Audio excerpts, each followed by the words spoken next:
Good afternoon, everyone, and welcome to Fridays with Keenan's Cutting Edge, where we discuss all things edge. My name is Jenna Labor, and I will be your host as we explore the dynamic world of Don Keenan's trial philosophy, The Cutting Edge. Those of you joining us live this afternoon are receiving early bird access to this episode. You have the opportunity to ask questions and interact with our speaker live. If you happen to be unable to join us live, however, episodes will be released each week following the live broadcast. So be sure to hit that subscribe button and click the alerts icons to make sure you don't miss an episode. Today, we have Joe Tunstall with us speaking on stress relief. Joe practices personal injury, workers' comp, and Social Security law out of North Carolina. And we'll put a link to his website as well as his contact information in the section below so that you can reach out to him directly with any questions after this episode. Joe, please tell us how you manage to relieve stress in this massively stressful profession. Well, thank you, Jenna. Again, my name is Joe Tunstall, and I'm going to talk to you briefly a little bit today about dealing with stress and what and how we deal with that. One of the big issues that we all deal with these days is with the pandemic and everything else going on is how do we deal with the amount of increased pressure and increased stress that we're dealing with. And I'm going to give just a couple of hints and helps as we kind of move through. So at this point, I'm going to share my screen a little bit as I talk and kind of go from there.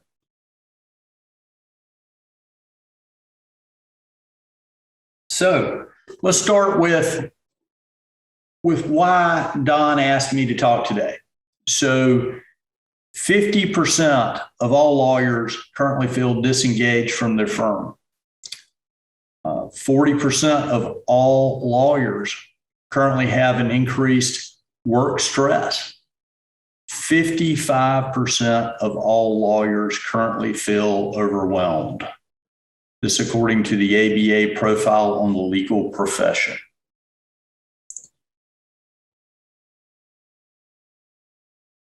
%60 of lawyers in small to medium firms work more than 40 hours a week. Every week.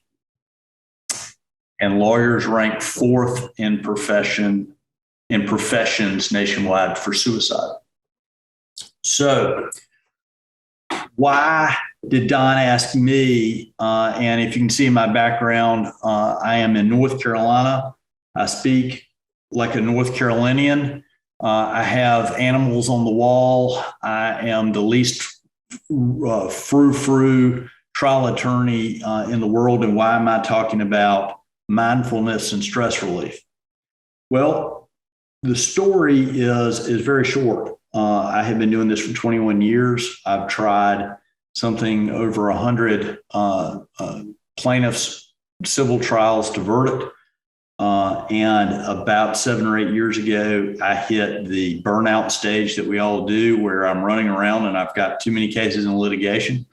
And I'm trying to figure out how to have this wonderful thing we all want called happiness. So you get what we're looking for is the ability to go home, turn it off, and actually enjoy a little bit of all this hard work that we've been putting in over the years. And one of the things that as I looked at all the different programs that are out there, whether it be therapy, whether it be exercise, whatever your thing is that works for you. What I was seeing with the other trial lawyers is we're all A++ personalities. We're all going 100 miles an hour. We all think we're right about everything.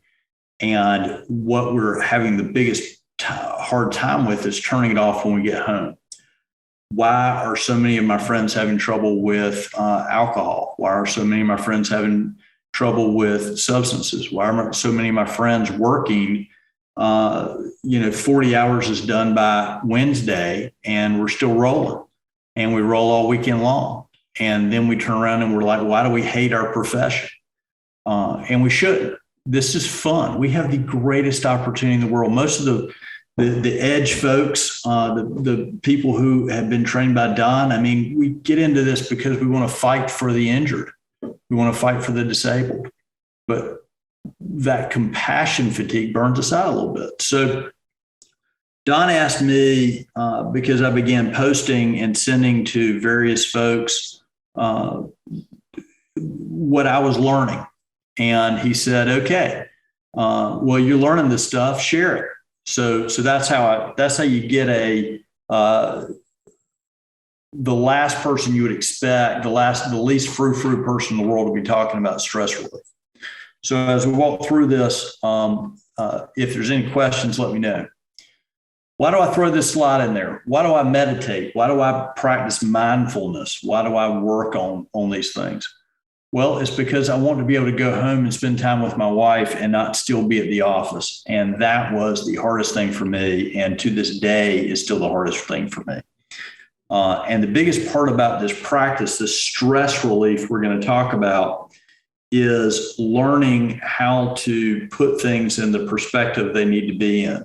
So if you're working, 80 hours a week, getting ready for a trial, or you're on a normal week, and most of us put in way more than 40 hours, and you go home, how do you turn it off? How do you get to a point where when you walk in the door, you are there with your family?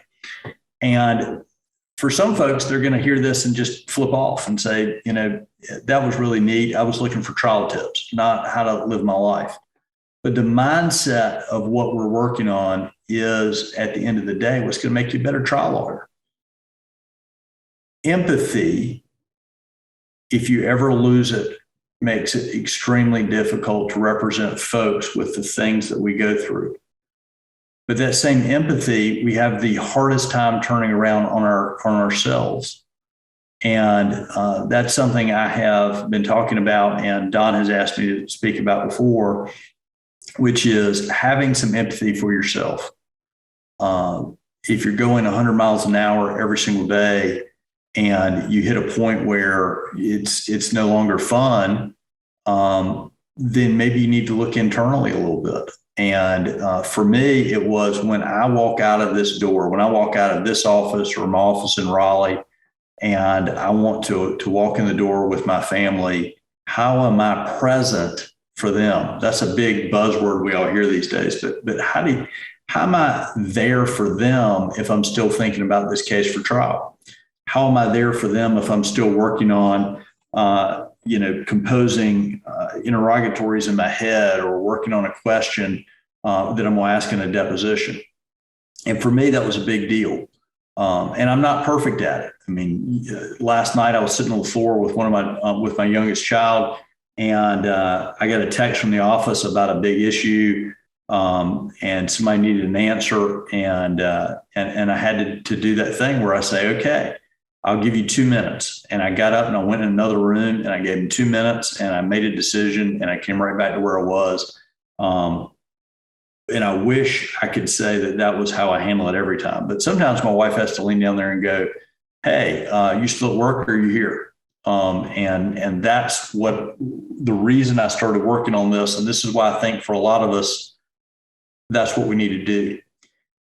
I practice law because I like folks, right? And I like to help folks. And I think that if we forget about our family and we lose the empathy for ourselves in the fact that we want career development, and we lose that thing where we become so obsessed with what we're doing at work that we forget our family, then we begin to lose that deep desire to help other folks. So the first thing that I tell folks to do is we need to work on ourselves first. It's not going to make you any less of a fired up trial lawyer. And as lawyers, all we do is we use stories and analogies to tell everything. And I'll tell you, I lost my temper earlier this week in a large deposition. We had everything set up, and the doctor was just completely uncooperative, and unfortunately it was my treating physician. And I lost my temper, and it took me a few minutes to get it back. But for me, the issue was not losing of the temper. It was not being fired up and ready to go try cases. The issue was the ability to get okay with myself very quickly. Because whether we're winning cases or whether we're losing cases or whether we're trying cases, it all starts with ourselves. And we need to find a way to be okay with me, be okay with Joe first. And then that gives you the confidence to go in and try some stuff in trial that you otherwise never would have had. How do you get that confidence? Well, first of all, you listen to Don, you do a lot of practicing, a whole lot of practicing, and you do it over and over and over again. But the second part of that is how do you get that confidence is by being okay with yourself. And as lawyers, we need that help. The Betty Ford Foundation and the American Bar Association have come in and they said that 28% of licensed employed attorneys deal with some level of depression. Let's flip that over to the plaintiff's bar and those of us who are representing folks at trial. And I'll be honest with you, it's I think it's way over 28%. 19% demonstrate symptoms of anxiety. If you've ever been around a bunch of trial lawyers and all of a sudden somebody who normally is outgoing and fired up just can't get going for a trial or get going for something, you've seen some anxiety rearing its ugly head. 23% have severe stress. Now, these studies were before the pandemic. I like to throw this in for fun. So as part of this journey I've been on, I've tried just about everything. So de-stress, right? So I've tried the playing of scents in the background. I remember Don at a seminar years ago talking about smells and bringing you back to events. And so I've tried scents. I've tried just about everything under the sun as I got deeper and deeper into these reports. The ABA did a big report back in 2017 on the healthy lawyer. And they put out a toolkit. It's right there under the American Bar Association's content. If you just type in ABA and toolkit for lawyers and legal employers, how to become a healthy lawyer. What's a healthy lawyer? So is stress healthy? Is anxiety healthy? Is depression healthy? Is substance abuse healthy? And the short part of what we do is we do a tremendous amount of mental stress with giving ourselves a very short amount of time to reset. And that really throws us out of this zone of flow. So let me briefly explain what I mean by that. So if you've ever been an athlete, and a whole lot of us doing, men and women who have gotten into the practice of law have been either athletes or they've competed. And we've all been there where everything just went perfectly. We have, whether it be the baseball player or softball player who is just hitting perfectly that day, or the basketball player that can't miss, or the person who is competing in the science Olympiad and they get every question. And then as adults, we begin to compete. And as trial lawyers, we compete in a very competitive zone where when we're on, everything is just going exactly the way it's supposed to be. So as I learn more and more about this mental stress, as you get thrown out of your zone, as you get thrown out of your ability to just put it to the other side, a lot of that has to do with allowing the stress to come in and knock you out. So you've prepped, you've listened to Don or you've worked on your trial skills, and you have just absolutely gotten everything ready for this trial. You're ready to start picking a jury. You sit down and you open your mouth, and things just aren't coming out the way you want them to. What does that have to do with? That's your mental state. And so that's what I'm talking about here. your mental ability to kind of deal with these things is really can make the biggest difference in where you ultimately go. So I like this idea of zone or flow. And I like to be in a courtroom. I mean, as often as possible, today's Friday, I think I've done 3 or 4 depositions this week in different places in different cases. And in each one, like most of us, I have to get up and get ready and have a short reset and a very short memory on what I did right and what I did wrong, but at the same time, a very long memory because I sit down with my dictaphone afterwards and I go through what I did right and what I did wrong so I can do better. But we're shifting very quickly from one thing to another, and that stress that builds up during the week can absolutely overcome your normal ability to flow from one thing to the other and just absolutely dominate. And that's what I like to have worked on. Well, that's what I had been working on, and that's what I had been studying about how you deal with that. How do I get back into that zone or into that flow state? Why does Don think this is important? Why does Don say, okay, Joe, I want you to talk about these things to all these lawyers they're trial lawyers. They're in a courtroom. They're tough. I mean, they're knocking stuff out, right? I mean, they're pushing. And the problem with the pushing, and there's not a problem, one of the effects of the pushing is we all hit a certain place where we've got to protect ourselves a little bit so that we can continue to give every single thing to our clients. And so as we move through this in the next few minutes, I'm going to give some ideas about how to do that. And I want to bring this kind of full circle. So I talk about these athletes in this flow state. And one of the biggest things about these athletes that we're talking about is they all have coaches. Every single one of us. I mean, why are we talking with Don? He's our trial skills coach, right? I mean, how many of us have a coach that helps us?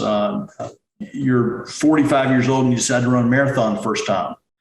You might do it alone, but most folks go get a coach. You want to do a triathlon. You're going to have a triathlon coach. You want to get better at pretty much anything in life, and you go get a coach. So what types of coaches are available out there for getting your mental side together? And what is the benefit of working on this mental side? All of us have been there. We got litigation costs, we got discovery, we got depositions, we got mediations, we got trial. Okay, let's turn it around. Let's do it again. There's no end to this, especially if you really like it. You might be in a deposition today. You're going to be in a mediation tomorrow. You're going to be in a trial in 2 weeks. You've got cost out the yin yang. You're a plaintiff's lawyer. You're hanging it out there every day. You got piles of discovery in every one of these cases, and every one of us wants to look at every single document and every single thing that comes in. Since I've been sitting here, my texts have been going off with people asking me questions. It's a non-stop, all day long process. But what are we doing to go back and protect ourselves and put us in that flow state, in that best position whatsoever to win for our clients every time? How do you hit a home run every single time? These stock market guys, if you start looking at how a lot of professions work, professional baseball players hit home runs very few times. I mean, their batting averages, if they're just knocking out of the park, maybe 300. Stock market folks, do they have to be right 100% of the time? Or do they just have to really push it when the money matters? What do we do? Well, we're calculating and risk taking in high stakes litigation for our clients. And unlike the home run hitter, we don't have to be right 30% of the time or 20% of the time. We need to be right 100% of the time. And that puts a lot of stress back on us. So I've been talking for 20 minutes, and all I've been talking about is the deep, dark, nasty part of what we do. Well, what do we do about it? What's this X factor? Before I even talk about how to deal with meditation or with mindfulness, one of the biggest factors that I have seen amongst trial lawyers is sleep. My first case back post-pandemic was in August, and I noticed something. I've been tracking my sleep for about a year, and when I get a certain amount of sleep every single night, I am killing it the next day, both athletically and mentally. And so you cannot talk about meditation. You can't talk about mindfulness. You can't talk about stress management without also bringing up sleep. Unfortunately, in our culture, a bunch of us will say, you literally, if you get around a bunch of A++ personality lawyers, these men and women, the first thing you hear about is, well, I have outworked you, and I'm doing more than you are. And, I didn't sleep for a month getting ready for this trial. Well, my first suggestion to you is that may work for Papa Don, for Don Keenan. And believe me, I've been around him where I don't think he slept at all. But at the same time, for most of us mortals, we need the sleep. We need to be able to get enough to be ready to go the next day. And these days, you can do it one of two ways. You can lay down and see whether you're getting good sleep. You can track it. I wear a little band on my wrist all the time, or an Apple Watch, if you can get the battery to work correctly. There's so many things that track your sleep, but what's important about that sleep? It's what they call REM sleep. It's actually getting recovery sleep during the night, where when you wake up, you're rested and recovered. Well, why is that so important? Well, for the last 16 months, I have recorded every single night's sleep. And the next morning, I look at, did I get enough REM sleep so that my recovery rate, my HRV, my heart's ability to reset my body, did I get enough of that the night before? And it's not just that I look at the number, I'm also looking at and keeping up with a journal. How did I do the next day? So if I got a really bad night's sleep, and the next day I've got a big deposition, did I kill it? Was I able to get into flow state very quickly? Was I able to do the things I wanted to do in that deposition? Or let's say I have a mediation and it's 7 hours long and I need to be on for all 7 hours, but I am just not killing it because I'm dragging a little bit. I didn't get a good night's sleep. I didn't get into good REM sleep. I'm waking up and I'm just not there. So the first thing I would say before we ever talk about mindfulness and how to take this positive mindset and move forward is do the simplest thing you can possibly do. See how you're sleeping. Do you need to go get checked for a CPAP? Do you have some apnea? Do you need to invest in a mattress?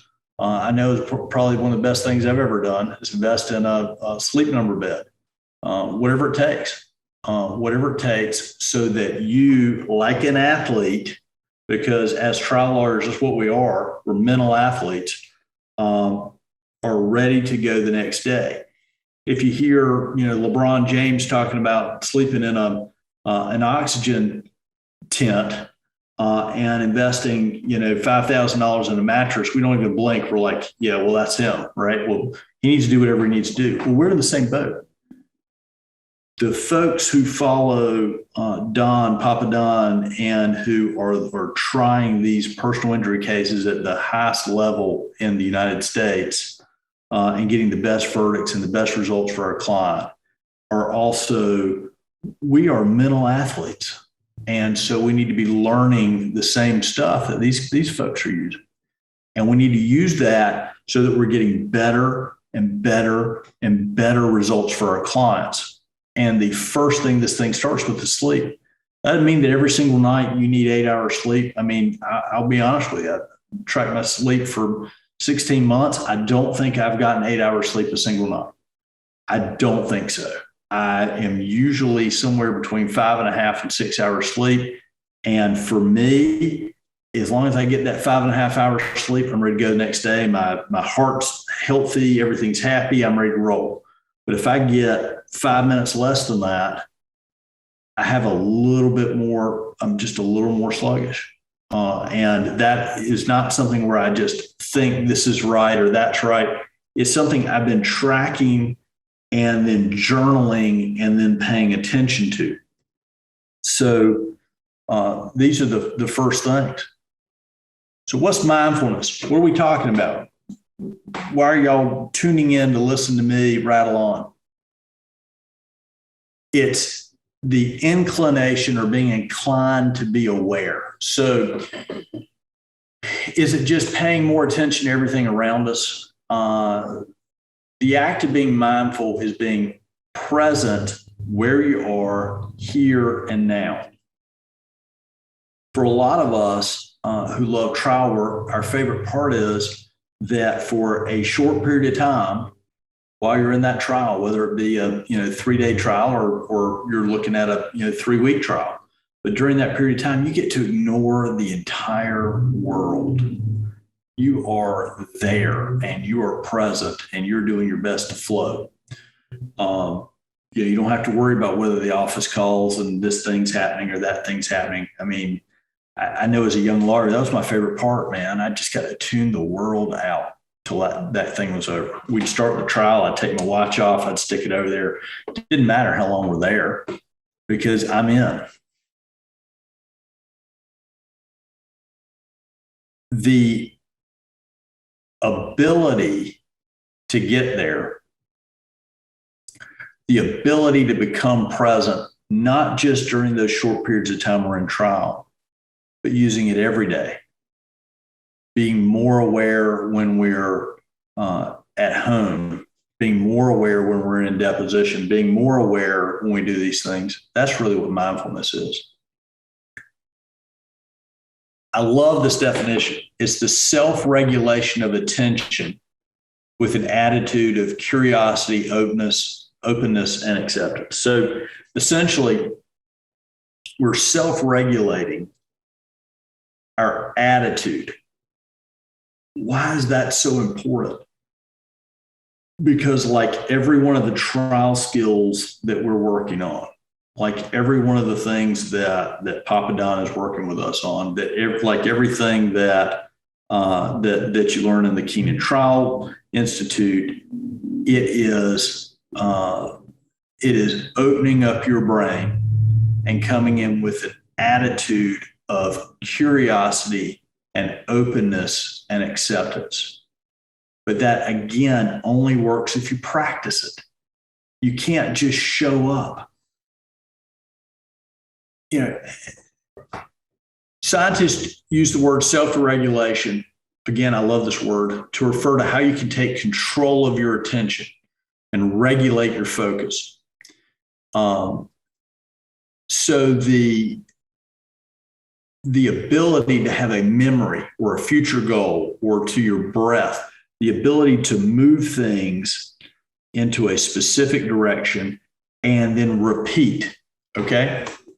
So one of the biggest parts of what we're talking about is not just being able to do it once. Home run hitter in baseball doesn't want to hit one home run, right? They need 40, 50, 60 a year. The great ballerina doesn't want to just hit a move one time. She practices until she does it every time. Well, what do we do as trial lawyers? We are using our brains and our bodies and everything from how we stand in a courtroom all the way down to the words that come out of our mouth. And we want to be completely all in every time. And the only way you're going to get to that is by practicing this and paying attention to this and moving through. Stress. We've talked a lot about stress. We've talked a lot about what is going on in our brains before we walk in each time. But what using a small mindfulness practice does is it cuts through this mental chatter. It's the antidote to the negative mental chatter. So one of the best things that we learn about with this as you become a better and better trial attorney is a lot of it's mental. It's deciding that you're going to do what it takes for this client, and you're going to do whatever the number of focus groups are, whatever you need to do to get this in the best place possible. But this brain exercise that we're going through is no different than healthy eating or regular exercise. It's the exact same thing. It is what keeps you covered and protected as you help other folks. There are tons and tons and tons. You can go down, and since 2015, I have gone down this path of what's out there. What should we be looking at? How can I get back into the zone quicker and more often and every day? And how on Friday afternoon at 3:30 can I be just as active as I was on Monday morning? Now, the reality is I'm not, because like all of us, I get tired. But how do we continue to push these things is really the big deal. A lot of the research that we're seeing these days comes out of the veterans with PTSD. Again, because we're looking at the science behind this stuff. So we're looking at veterans with PTSD who have had at least 12 weekly sessions of meditation or mindfulness, despite all their exposure to trauma, are doing better. They're having the ability to move through PTSD. I apologize. PTSD is getting better and better and better. We kind of skip over a little bit of that. Now there's different types of meditation. It's been around for 1,000 years. We don't meditate to be comfortable or to be okay with where we are. We don't meditate in order to feel good. Meditation gives us the opportunity to have an open, compassionate attentiveness to whatever's going on. So again, let me talk about that very briefly. So the first thing I hear from lawyers that'll contact me about this is how much of my time is this going to take? I mean, that's all. That's our commodity. That's what we give, right? We give our time, we give our attention, and we give our intelligent gifts. That's what we do as attorneys. And so the first question is, how much time is it going to take? And I always laugh when somebody asks me that, because I'm thinking, okay, we only have one body and one brain. You only go through this life one time. How much time and energy is it going to take for you to deal and be around your family, right? So my first thought is always when somebody asks me that is I start laughing, because I'm like, who cares? I want to be there for my family when I'm there, and I want to be there for my clients when I'm there with my clients, and I want to be able to not be thinking about family issues when I'm in with my clients, and I don't want to be thinking about clients when I'm in with my family, and I want to be able to make that separation in everything I do. But the reality is that a lot of the research has shown that anything down to literally 6 breaths six legitimate mindful breaths may be enough to literally change our physiology. So there are practitioners out there who say, look, give me 6 breaths a day. So when an attorney asks me about these kind of things, that's my first, after I go through the mental part of, how much time does it really matter? I can't believe you're asking me about time. My second thought is that's all you need, man. Make it a habit of 1 minute a day, just 1 minute. On the days where, like everybody else, I get too busy, I end up where I'm going, and I feel like I can't take that extra minute. Or I was on the way to a deposition 2.5 hours away earlier this week, and I got behind 6 wrecks on the way there, and my extra 35 minutes to get to the deposition turned into 5 minutes late, and I didn't feel like I could take that breath. But 6 breaths in the elevator on the way to the deposition, even I can do that. 6 breaths. So that doesn't mean that that's all you need to do every day. But if you can start with 6 honest, deep breaths, where during that period of time, you give your brain a break and you just say, I'm just going to concentrate on this moment, this second. And in that 6 seconds, what you'll notice is a shift in yourself. Your whole physiology, that fight or flight, right? I mean, it's one of the biggest rushes as a trial lawyer, man. You're in fight or flight all the time, man. You're ready to go. And some of us are like, well, I never fly. I always want to fight, right? But it's that same mentality, that cortisol rush. It's awesome. You set your deposition up just perfectly, or you're in that mediation and y'all are fighting about this issue, and it's fun, man. I mean, it is why we did this. We are doing this kind of work because we like to fight for those who can't fight for themselves. And it's fun to go do that fight. But by the same token, how do you get up for the next one and the next one and the next one? And the way to do that is by this practice of giving yourself enough compassion to change your physiology. The other thing I like to use it for is right before I walk in and argue a motion. I mean, 21 years, I think, of practicing law. I don't know how many motions I've done. I mean, a lot. And I still get a little keyed up, especially if it's a big motion or there's some emotional issue going on. And I like to use a minute or two to reset and calm down and put myself back in that perfect mindset, that perfect mindset to walk in and dominate. And the way to do that is to change your physiology, to get back out of fight or flight, to shift it back from fight or flight right back into flow. And one of the best ways to do that is with breath. So multitasking in 2021 is what we're doing all day long.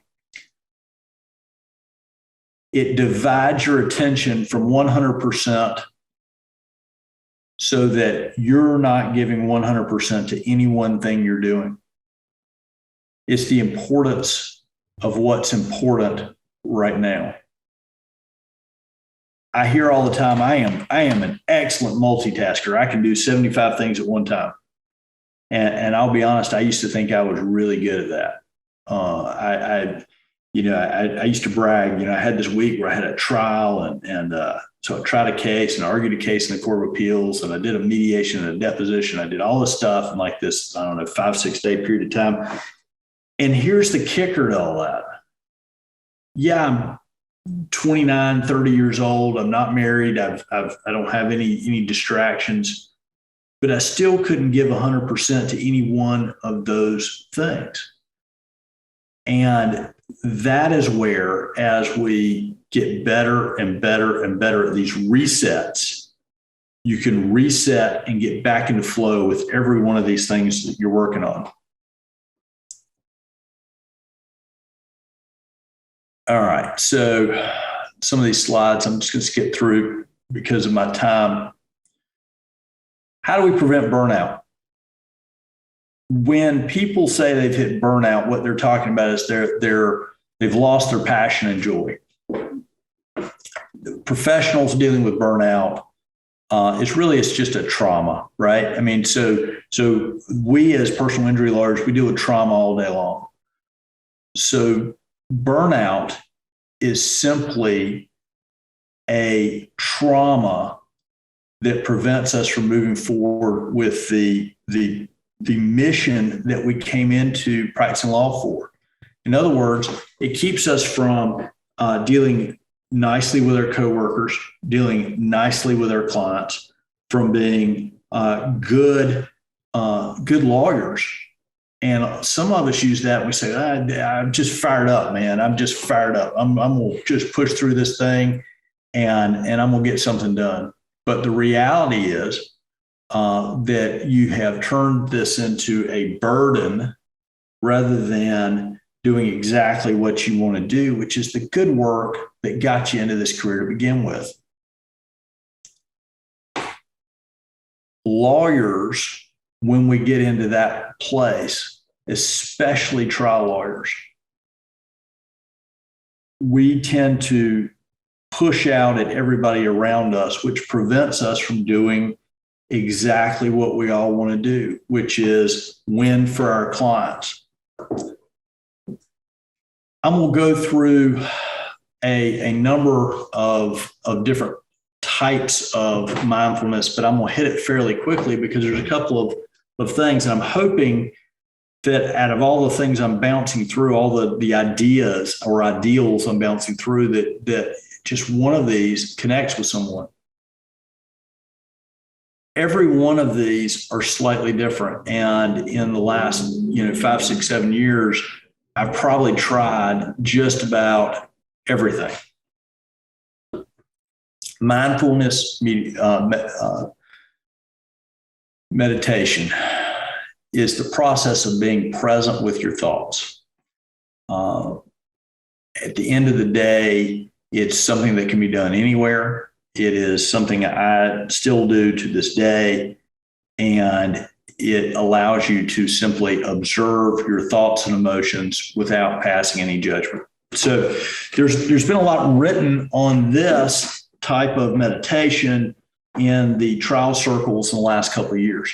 I have read blog posts and articles and listened to podcasts that basically talk about exactly this. So it's the idea of taking the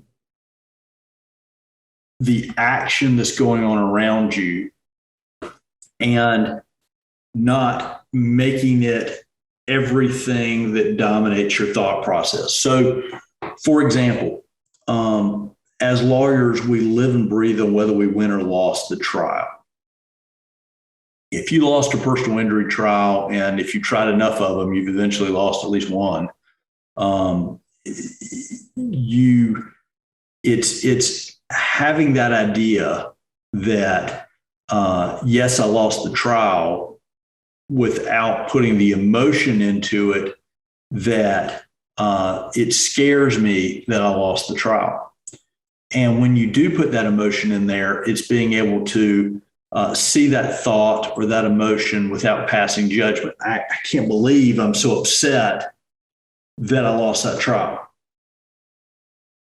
After 100 plus verdicts in personal injury cases, let me go ahead and tell you that you're going to have a day where you don't get the 7-figure verdict you expected. You're also going to have a day where you got a much better verdict than you ever thought you would. It's not something that is completely within our control. Now, there's a lot of things we can do to get to that. And, Keenan Trial teaches you a whole lot of things that help you get to that point. But at the end of the day, what mindfulness meditation allows you to do is see these thoughts and emotions without passing personal judgment upon them. My client said something in a deposition that hurt their case without being angry that my client said something in a deposition that hurt their case, without feeling bad that I wish my client had not said something in a deposition that hurt their case, right? So it's separating the facts from the emotion. Because at the end of the day, all the actions we take, all the things we do revolve around emotion. So it's being able to separate or see that emotion or that emotional impact and process it as a fact without assigning an emotion to it in our own head.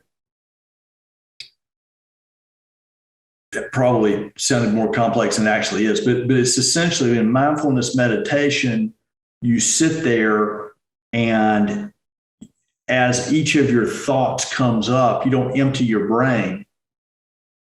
You, through focusing on your breathing, allow these emotions to come up and you deal with them by recognizing what they are. And that allows you to get back to this neutral state of mind much, much faster.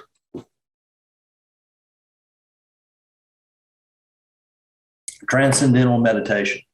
My law partner is trained in transcendental meditation. I am not, but I've certainly looked at that particular type of meditation. And I hear all the time, what about this? Just 20 minutes twice a day using a mantra-based meditation. It allows you to settle. It allows you to get to a place of essentially ultimate peace.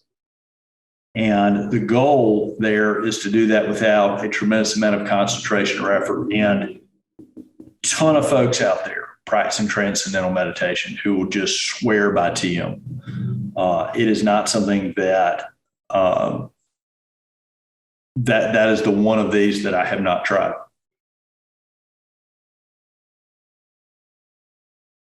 Guided meditation.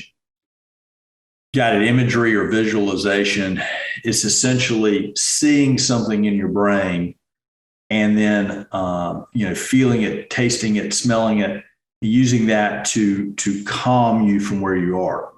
I have worked with a meditation coach who does a really good job with this, where I call it resetting, or immediately before and after a trial, I try and set up a coaching session so that she can help me with getting back to this place of neutral. And a lot of that is guided meditation, where we are doing a visualization as part of that guided meditation.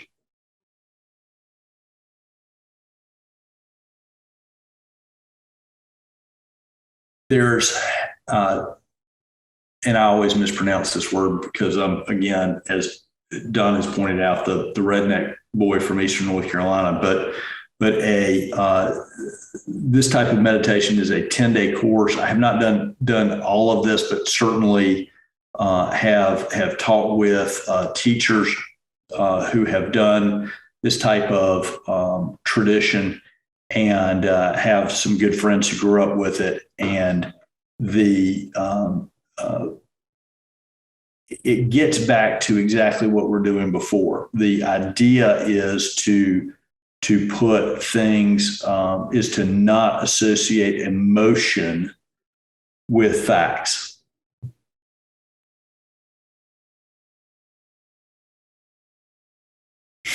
All right. Loving kindness meditation is the practice of wishing well towards others.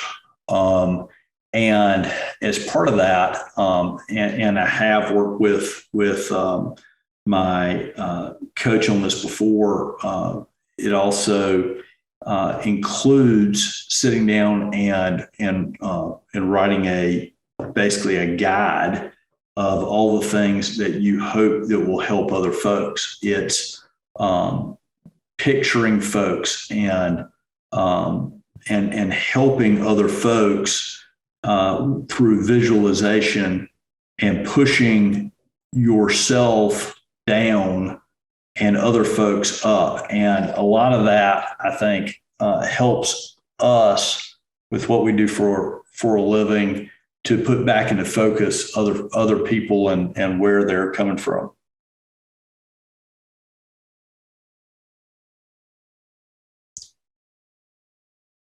Chakra meditation is basically an energy or a spiritual type of meditation. Certainly my law partner and I have talked about this in the past, and certainly done some work with this.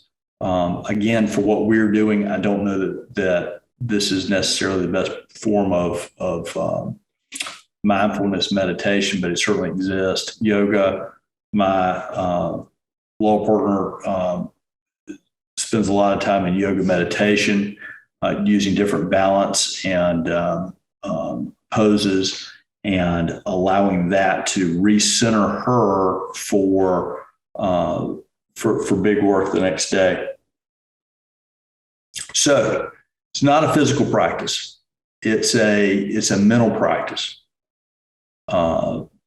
I use a coach, and let me talk. I know I'm running out of time, so I'm trying to pop through some of these fairly quickly, but I use a coach. Her name's Laura Marr, and she is an attorney in Asheville, North Carolina. And what do I use Laura for? I use Laura to help me get back to neutral. If you're going 80 hours a week, 1 week, and 60 hours a week the next, and it's late at night, and you're still concentrating on these cases, but you also want a family, and you want to disconnect, and you want to push away from these things, and you need a mental reset periodically so that you can take your practice, your mindset, and allow you to reset and reconnect so that with every single piece of what we do in a trial, we're there and paying attention and looking at what we're doing and really getting back to this idea of flow or flow state. That's what I use Laura for. And as part of that, she gives a lot of techniques. She gives a lot of specific practice areas like any coach would. She sends me home with homework. She sends me home with specific things that I can do that day that helps me be prepared for the next day and the next day and the next day. One example of that is she gave me something super simple to do to disconnect, because one of my biggest issues is bringing these cases home with me. And I know a lot of us do. And one of the first techniques that she ever gave me, and I used for quite a while, was to visualize before I go home, turning off my computer, hanging up my telephone, disconnecting the lights, standing up from my desk, pushing my chair under the desk, walking out of my office and walking to my car, and then opening my eyes and doing it. And I know that sounds a little bit ridiculous, but after a few times of doing it, what I found is by the time I got to my car, my blood pressure, which probably stays about 10 or 12 points higher in the office than it does anywhere else, was significantly lower by the time I got to my car. The other thing we worked on was when during the day I was going to take resets.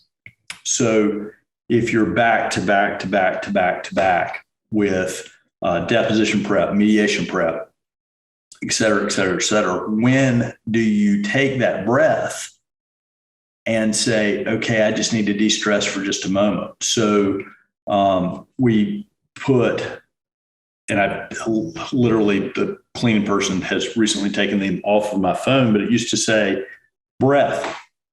So every time I would answer my phone, it would say breath beforehand. So I would take one cleansing breath and answer the phone. But what it did was kind of like the old how to win friends and influence people thing.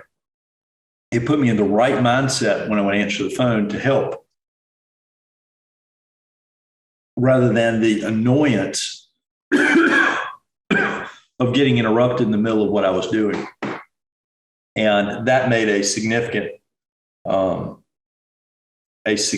difference for me. There's all different kinds of people who are out there these days who are talking about using what we're talking about in business and in the law and significant leaders in our community. And I want to come back to one more thing you can do, which is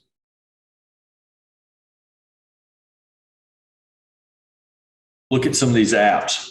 Headspace, Zen Out, Oak, 10% Happier, Present, Meditation and Sounds.